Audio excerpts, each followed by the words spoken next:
The New York Knicks have just made a surprising move regarding one of the most talked about players on the roster to start this season. With a couple of games in, we're learning more and more about this team, including an update on Mitchell Robinson's health, how the Knicks plan to navigate it, and why all of that just officially got proven. And we're going to break all that down, so you're going to want to make sure to stick around to the end of this video so you don't miss out on all this. But guys, let's jump right into it. But real quick, if you are part of that 55% that's not subscribed to Knicks Digest, make sure to subscribe so you don't miss a single New York Knicks update.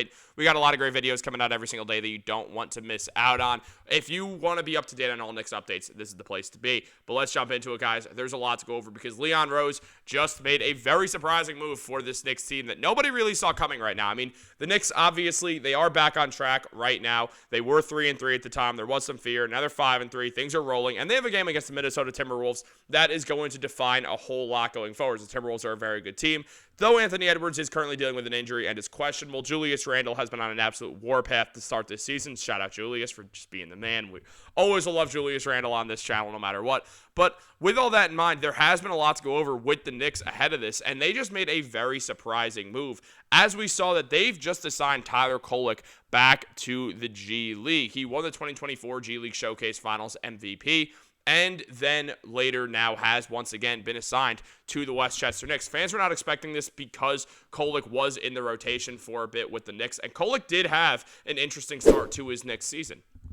Now, Kolek, he put up 8 minutes per game. He put up 3 points and 1 assist per game, shooting 43% from the field and 25% from three. He's had moments where he really has been valuable to the Knicks because he's been able to be a ball handler for them. And though he only is averaging 1 assist per game, he is a good passer. And the Knicks, they were using Kolek. They were trying to see what they had here. Mike Brown was trying to see what he had in regards to a backup point guard with Kolek. Now, obviously, with Deuce McBride missing some time, it did give Kolek more of a window of opportunity to play. But they now seem more settled in with Kolek, or with McBride and Jordan Clarkson in that backcourt, sort of leaving Kolek as an odd man out in this situation right now. Now, Dylan Backer of Empire Sports Media did discuss this as well, saying that Kolek began the regular season as a main part of the rotation, logging serious minutes as a backup point guard. However, he struggled to make a serious impact while on the floor, and the team struggled offensively with him. Kolek has been out of the rotation for the past 3 games, with his only minutes coming in garbage time. Head coach Mike Brown had spent the early part of the season experimenting with different lineups to see which rotations work best, but his rotation has been more settled over the past few games, and that rotation, unsurprisingly, has included Mike Brown playing a lot less young players like Tyler Kolek. This isn't for any reason like he hates young guys or anything like that. It's because the Knicks are a contending team, so you're not always looking for the youngest guy to add onto the roster. That's not exactly what the Knicks' #1 plan all the time is going to be. The Knicks, they understand that with Kolek, with this team right now, what they want to go out there and do is effectively win games. And to win games, what's going to make the most sense is to play Jordan Clarkson and Deuce McBride, who are better than Tyler Kolek right now. So we have to be well aware of that. We have to understand that this is exactly what the Knicks are trying to do here. The Knicks, they do have a lot going on for them right now, and they really, it is very important that they win these games right now, and they sort of understand what this rotation is going to be down the line. I mean, right now, the backcourt is looking like it's going to involve Jordan Clarkson and Deuce McBride mainly, and then also we'll see a few different players coming off the bench, like Josh Hart, of course, Gershon Yabusele, once they figure out what's going on with him and if he can really start to bounce back. Ariel Hukporti will be around. But there is a lot to think about with this whole Tyler Kolek situation. I mean, Kolek, he has been good in the G League in his limited minutes there, or in his limited games, or I should say. He's appeared in 8 games with the Westchester Knicks in his career, averaging 33 minutes per game, and he's done well. He's put up 18.5 points, 5 rebounds, and 9 assists per night, getting 2 steals.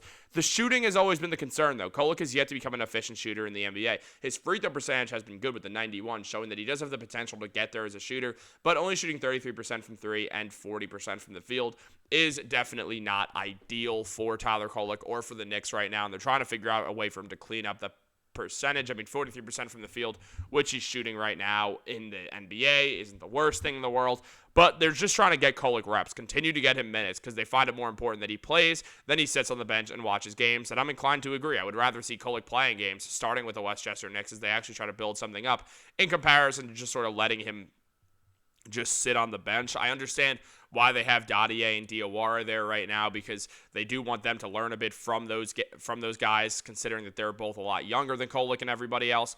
But it also is a matter of the Knicks' wing depth is a little bit thinner compared to their guard depth, where they do have Deuce, they do have Clarkson, they do have Jalen Brunson.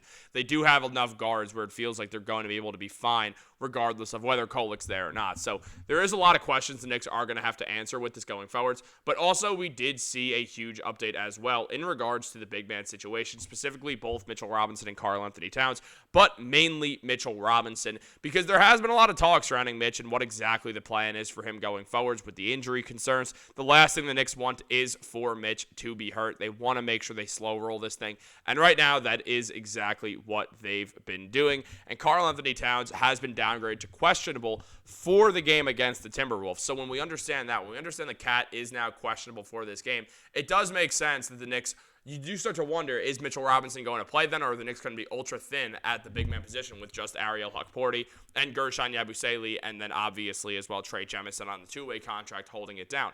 Is that the plan? Well, we saw an update on that as well to go over, as it was mentioned that the Knicks have no players on the injury report for the game versus Minnesota, which means Mitchell Robinson is available to play. That'll be huge, especially if the Knicks are missing out on Cat, who this season is putting up 20 points, 13 rebounds, 3 assists, 1 block, shooting 36% from 3 and 41% from the field. He's still getting his numbers up and really figuring his whole thing out. He's about to turn 30 years old. We understand Cat is in the prime of his career, and he is going to get those numbers consistently up. Is he going to average 25 and 12 like last year? Well, the rebounds will definitely be there. Will the points? It feels like right now it's more of a committee surrounding Jalen Brunson, which I do like. So we're going to see exactly how that works out. But Cat, he is still finding his rhythm, but he has been getting better and better as the season is going along, which is absolutely huge to understand. I know we had the hot start last year, but that's fine. We don't have to really worry. I'm not really worried at all about Cat. And the Knicks last season, when they did not have Karl-Anthony Towns, went 5-5. The concern is when they played good teams, they consistently lost those games, whether it was against Cleveland, Golden State, Minnesota, Orlando, or Detroit, especially when we know that against Minnesota, the Knicks, when it was in MSG like tonight, they did lose to the Timberwolves. It wasn't necessarily close. The Knicks losing 116-99, so it's not like that game was necessarily close. All 5 of those teams were playoff teams. Meanwhile, the 2 teams the Knicks beat just 5 different times were the 76ers and Brooklyn Nets, 2 teams last year that were absolutely terrible. Obviously, the Sixers are having a good year this year, and the Nets are, well, still an absolute embarrassment to basketball, but what's new? So when we understand that, it does make sense that the Knicks, we should be a little bit worried when Cat's not playing, but at the same time, being that it is the 9th game of the season, it's not like we have to go into full-blown panic mode or anything like that. The Knicks are still figuring it out. And I am interested to seeing how the Knicks work with Mitchell Robinson there and maybe not Karl-Anthony Towns. Now, Towns wants to play and he's going to try to play, but he is sick right now. So the Knicks might give him the day off and give Mitchell Robinson a chance to shine. I would absolutely love to see what happens with Mitchell Robinson out there as the sole big man, just to see what the lineups look like and to see what exactly Mike Brown does. It should mean an increase in minutes for Gershon Yabusele, but also in his 2 games that he's appeared in thus far, Mitch has averaged 2 points, 8 rebounds, 1.5 assists, shooting 33% from the field.